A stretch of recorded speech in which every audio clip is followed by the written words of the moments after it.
Thank you, Rajesh Bhai, joining in our live program.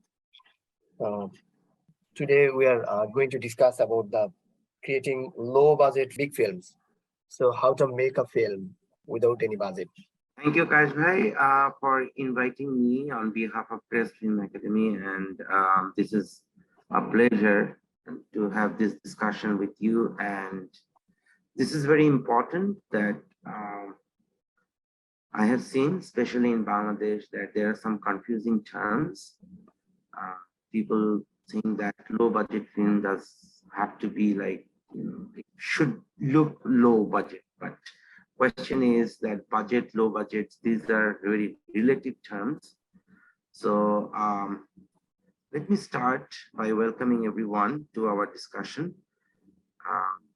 And Kayesh bhai is basically he's representing the Log9 Film School, also like his platform, uh, Film and Television Talent Networks. And I am right now in San Francisco, and I am the program coordinator of Press Film Academy, which is an online-based film academy. And we have taken this initiative so that globally we can reach advanced filmmaking courses, especially you know that in USA you have a lot of universities where you can study filmmaking as well as film studies. So filmmaking is a very expensive subject if you want to study in a country like USA, Canada, or some of the countries in Europe. It really becomes very expensive, as well as getting the visa, as well as going through all the admission process can be very daunting. So in that retrospect, we, four of us, when we created Preston Academy, we thought that a filmmaker is an artist. That artist doesn't need to be good in English or doesn't need to, prove himself through like writing essays and taking admissions. Rather, the artist needs to prove himself or herself as a creative person to make movies. It itself is a language. So from that point of view, we created this academy, and we are offering really cheap courses, like courses that we are offering, that's $199, which is like 17,200 Bangladesh taka, which is kind of like, people thought it's a joke because our classes are not recorded. We are going to take online, but live and interactive classes. Students will do assignments, they will be graded, they will get a course certificate at the end of the course if they pass. And as well as, these courses are on the time, just like a class. You go to the course online, you do the course, and the mentors we have, they are like world-renowned people, like they're all Hollywood filmmakers who have marked themselves in higher position through their creativity. You can look through their IMDb as well as their personal websites. They're also like famous teachers, because at some point they started teaching in like very prestigious universities like UCLA, USC, Academy of Art University, and things like that. So this is an opportunity. I think in Bangladesh, there was a time when I used to do a lot of courses, and I always found the courses have a certain like a roof limit, like they're kind of basic, and then it's kind of at best intermediary, and then there is no progression. You go and do 20 courses, you will see like things are getting repeated. So as a student back then at home in Bangladesh, I was kind of frustrated that, okay, how do I learn the advanced things? And that's prompted me to, come to America and then study. And I did my master's in filmmaking and all these things. So, in filmmaking, if you have a degree, undergrad degree or a grad degree, that doesn't make you qualified as a filmmaker. What does is if you can make the movie or not, if you can make a film or not. So it's a very technical thing. So if you go to go to the beach and want to swim. Nobody to ask you that, okay, did you take a swimming lesson? Do you know how to swim? No, it's just whether you know it or not. So where you learn it from doesn't matter as long as you learn it. Of course, there are people they can do without learning, but there is a word saying that it's phrase that it's no use reinventing the wheel again. So from that perspective, it's about professionals, working professionals, students, aspiring filmmakers who would want to learn more in depth. It's a good opportunity. Do you have any questions?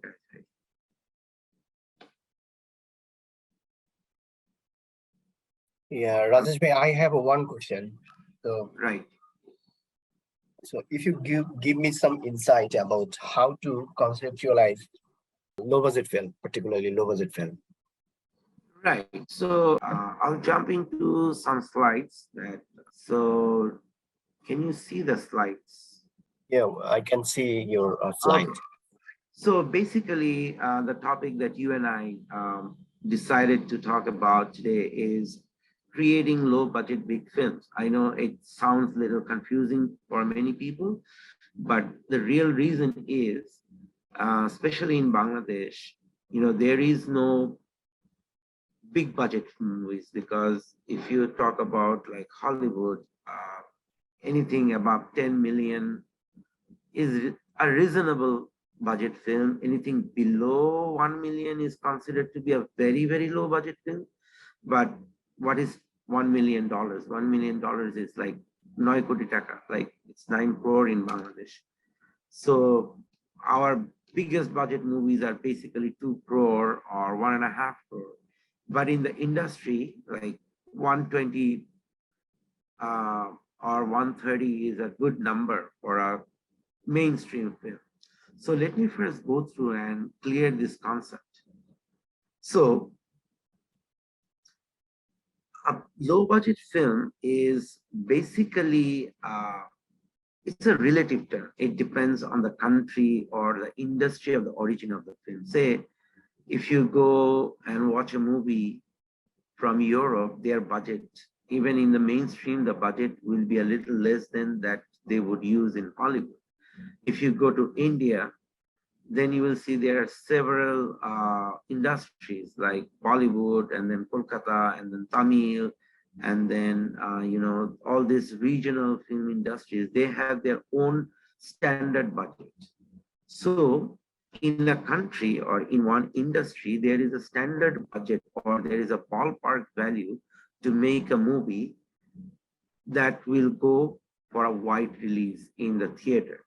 So you can be like 20% plus minus of that budget. It depends on the genre as well. If it is an action movie or a musical drama, or then this is going to have a high budget. But if it is a horror film or a family drama or like it's a thriller, then we can do it in a lower budget. So basically, in any country and in the industry where you are making a movie, a film, then you will see that that genre of film usually will cost you this much. So if you have a fund less than that, then it's a low budget film. So practically, there is no number that I cannot say that, okay, in terms of Bangladesh, I can say if the budget of your movie is less than 1 crore, then it's a low budget film. If it is more than 1 crore, then probably it's not a low budget film. And sometimes people do get confused. They think that low budget film means indie film. Indie film means independent film. Actually, that's not true. A low budget film can be a mainstream film as well as it could be an independent film. We will kind of touch base on what is an independent film or an indie film and what is a mainstream film, but let me just clear this up, that what is a low budget film. So in an industry, when people are making a movie or a film for a certain cost, if you fund your film with a less cost, less fund, then your film is going to be low budget. Low budget film has two disadvantages. One is it usually doesn't get that much promo. That means it doesn't get released in nationwide theaters. They get limited release. Sometimes they become art house films. Sometimes they do their premieres in art house screenings. And sometimes they get very selective, only city centered theater release. That means the chance of earning your money back is very low. And the other thing is about low budget film is that people look at it with a lower production value. That means you spend less money and your film looks cheap. I'm not saying cheap in terms of story or acting. It looks cheap in terms of a finished product. That means how the film looks, the technicalities of it. So that these are the two disadvantages of low budget films. So as you know, there is no precise number. So there is only a country and genre based ballpark value.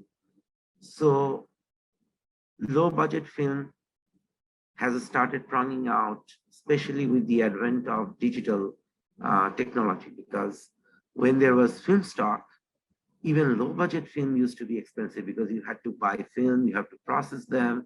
The cameras used to be rented at higher price. The technicians were, expensive to hire. But with digital technology, your friend could be your director of photography. Your friend could be your editor. Your friend could be your color grader. Your friend could be your sound recordist. That means even if they're not your friends, at least you know them and some of them can do your work professionally for a lesser cost. So that is the advantage. And that's why recently a lot of independent low budget films are coming up. We are seeing that even in the mainstream, we are getting like a lot of low budget films. So our topic is you will make a film with low budget, with less fund, but you will try to make it look like a big film. Big film means films that are released nationwide, internationally. They look expensive. Not necessarily you have to spend a lot of money to make it look expensive. They just look expensive. People think, wow, this must be a, Mission Impossible or, like James Bond kind of looking like films that would look like that. So, so it is possible now. And it is possible because many youngsters are coming into filmmaking. They know the technical aspects, and also digital format has made it easy so that this is not locked in an industry profession. It's you and I. If we know our things, we can do it and make our film look like a mainstream film. And the question is, the distributor or the producer will know that your film is indie, it's independent, but they don't have to know that it's a low budget film. If they see that, okay, this is good enough for mainstream, for a wide release. In that case, your chances of reaching to greater audience is high. This is one side. The other side is people want to make films for film festivals. They want to make film for competitions and then art house circles. That's okay, but if you don't earn your money back, then how do you make your next film or your then next film? So that's why we have to consider those part as well. And always a film is forever. Once you make it, they remain forever. And if they look expensive, that is only an advantage. There is no disadvantage because you don't compromise with your artistic vision, with your story, your philosophy. They can all be there and still look good, look expensive, look polished. So that's why it is important to make a big looking, good looking film, even with low budget. So there are a few tricks, few techniques that if you know, you can do that. So the other confusion is about independent film or indie film, which is commonly known because nowadays majority of the films are indie because they don't get funding from studios. Like in Bangladesh, we have 2, 3 production companies, they're big, but in America, we have studios, just like, Warner Brothers or Universal, studios like that.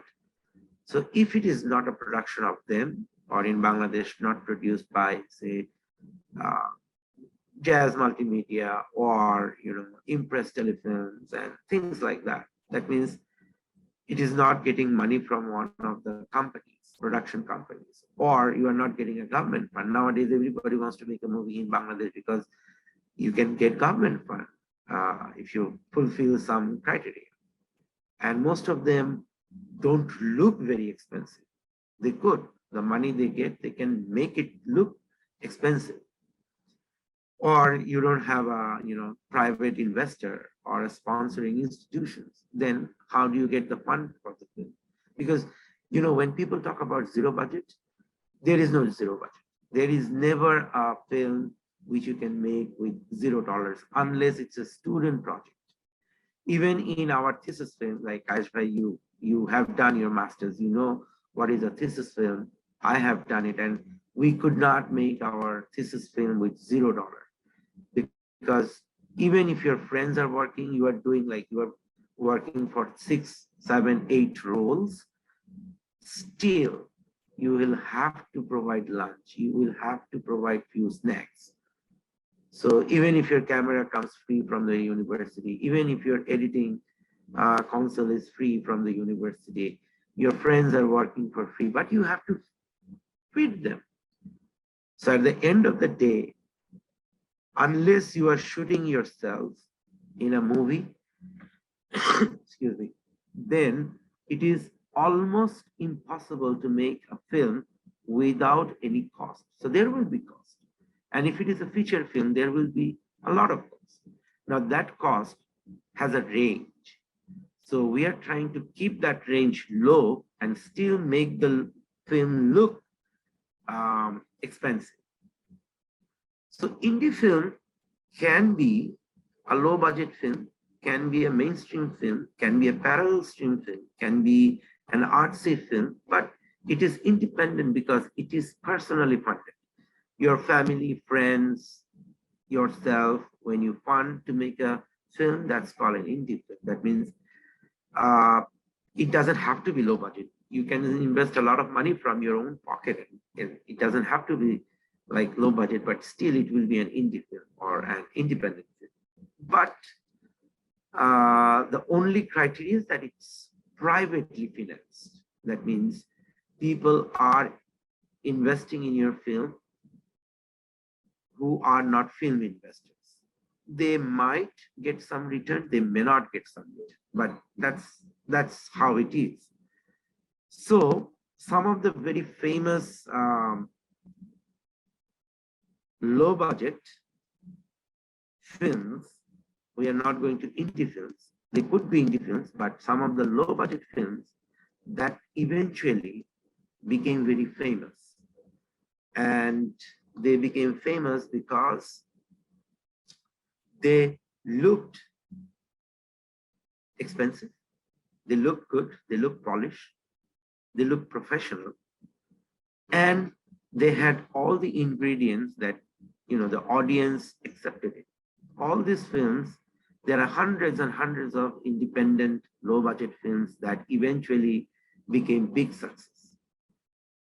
But initially they started slow. They started with limited release, and then it was a hit, and then they had a wider release, and then they had a DVD release, and then international release and things like that. So here you can see some of the 4 very famous films. Like we know that it was a hit, Moonlight, which was a big talked about film in the Academy Awards.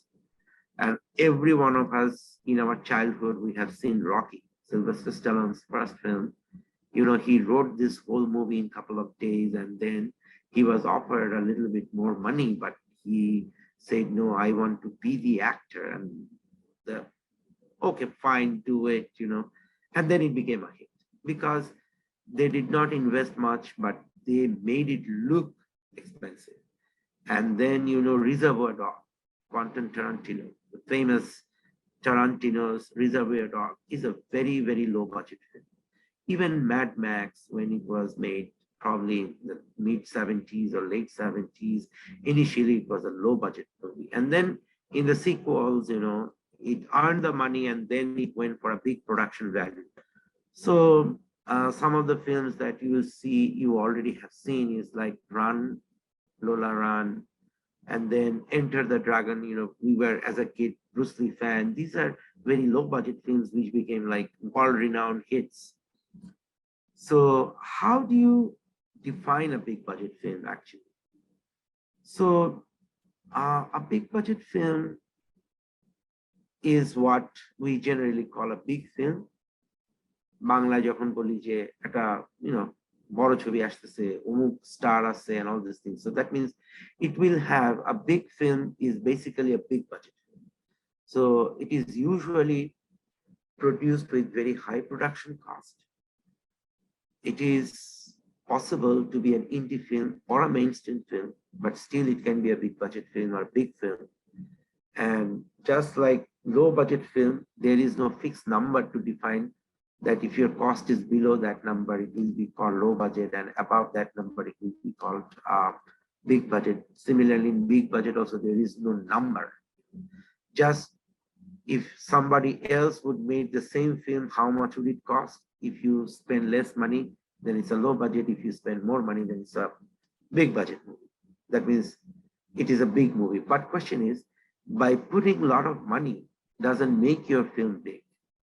Just in the previous example, we saw all these 4 films, they did not put in a lot of money. These were low budget films, but they became big films, famous films. Everybody watched it.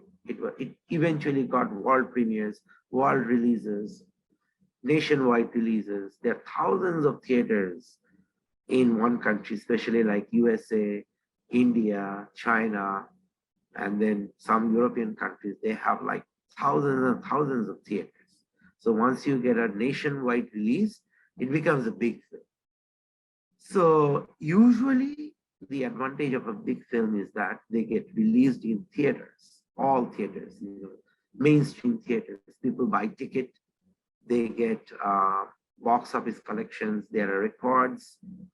You know that this is a big film, either you make profit or you make loss. So generally, if you see a film which has high production value, what I mean by production value is that the color looks good, cinematography is highly professional, editing is really good, sound design is good, you have stars casted for the actors, and then there are nowadays you put in a lot of CGI and then visual effects and animations so that you make larger than life experience for the audience. So these are big films, they have high production value, they have star casts, they usually hire professional crew, and not in a country like Bangladesh, but in most of the countries where in order to make a film, you have to have some release bonds and then forms and then take permission to shoot. So that's called production protocols. Say in San Francisco, even as a student film, I was shooting on the street and I had to fill up a form. I had to go to the sheriff's office, which is basically the police station. You have to pay them a charge. It's a government charge. And they give you permission that, okay, on that day, on that street, you will be shooting and there will be a couple of officers present for your safety. But in Bangladesh, we know that if you have a camera, you can shoot more or less in any public place, and private places are all good to go. So usually big films follow production protocols. They look very professional. They get wide release, nationwide release. They usually are followed after huge promotions. People get to know about the movie from television, internet, and then Facebook, Twitter, social media, and then even in the theaters, you see they're like tailors. So you know that that movie is coming after 6 months. So they spend a lot of money for advertisement. And of course, big movies have box office collection. That means all the revenues that are earned are recorded, recorded. But I don't know in Bangladesh if there is a box office system or not. There is actually, because government do take tax, but those records are never published. That's why you can't say whether a film some 10 years back was a commercial success or not. So that is one aspect that if we have to strive and if we have to do well in filmmaking and go to global stage, compete with world cinema, we have to get these back end things right at some point. I mean, that's my opinion only. But you guys can like think, you know, we have to compete and we have to compete with the rules as well. It cannot be a pocket industry. It has to be open and transparent. So going back, generally, I know that in our country, in Bangladesh, usually this budgeting is like a single entry accounting kind of a thing. But in Europe and in America, especially in Hollywood, this is a Hollywood format that when we make a budget, when does the budget come in? Usually budget is a pre-production concept. You have a theme, you have a script, then somehow there is a producer. And remember, producer does not finance. Producer is a technical person, just like the director who produces the film. He has his defined roles. The director comes in, and once the director comes in, even before you cast your crew and actors, you make a budget. Generally, the most simplest form of a budget is how it looks. So I wouldn't go through each of them because this itself is a subject people study like 4 years undergrad and then 3 years grad. That means almost 7 years on producing, just the way we studied directing. They study like producing. So the most interesting thing is this line that we say above the line. So above the line means only the producer and the director and the cast stars, they are above the line. Otherwise, everybody is below the line. That means they are the big boss, and anybody below the line are not the big boss. So planning for a low budget film production is very important.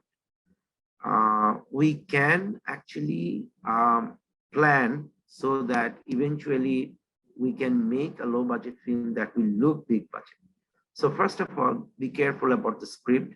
Pick a script, the story that you like, and make sure that the story has minimum characters, 1, 2, 3 characters, not more than 3 characters. And then make sure that your shooting locations are minimum. That means you are not traveling all over the country for shooting. So, and then it is good if the story is about one character journey, just like Rocky or, in Moonlight or, things like that. And plan your shooting such that most of the scenes are during daytime so that you don't spend money on lights and other stuff. And then if you can avoid action scenes, car crashing and then planes firing and trains running out of rail, these are expensive things to design. So try to avoid that so that you don't look cheap because you won't be able to spend so much money. And the last thing most young directors don't understand is that if 2 people are talking, they can talk outside, they can talk inside. So make sure you design your shot and scene in such a way that heavy dialogue scenes, they're indoor. How does it help? It helps in sound recording. You don't have to spend much money, and then you can control your light. You can take many retakes. The sun is not dancing around. You don't have to move on to the next step for the same shot. You can keep shooting the dialogue scene if you're doing it indoor. Doesn't matter day or light. You can make it look day or light.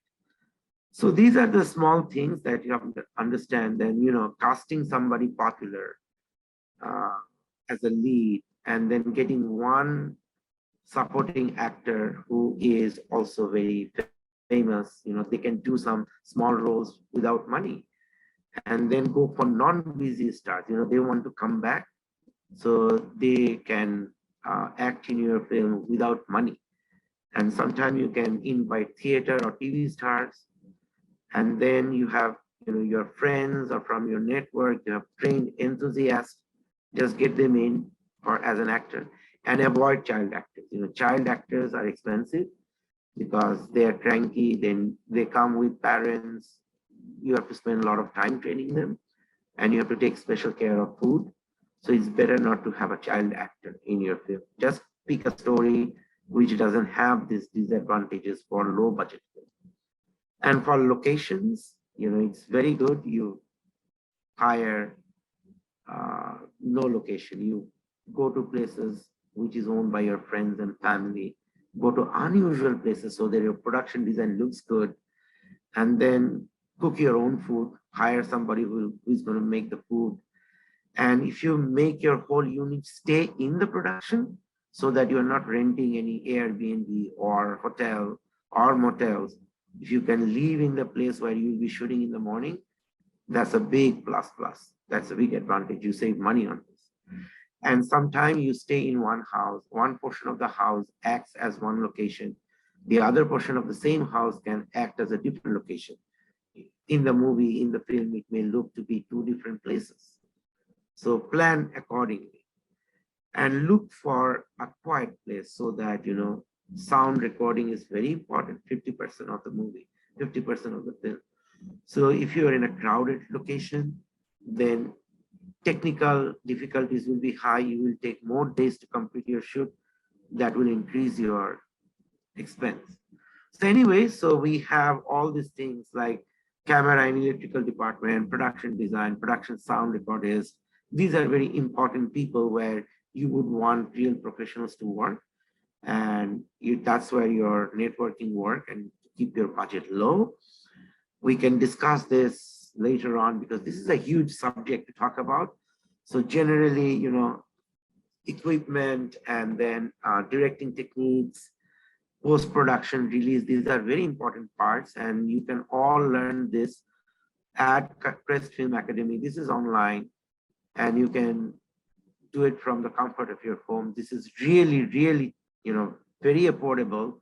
You are not paying $4,000 for this course. You're only paying $199. You can register at crestfilm.com. But today, for Kayesh and for Logline Film School and Film and Television Network, like they have invited us. We are really grateful to them, and many, many thanks.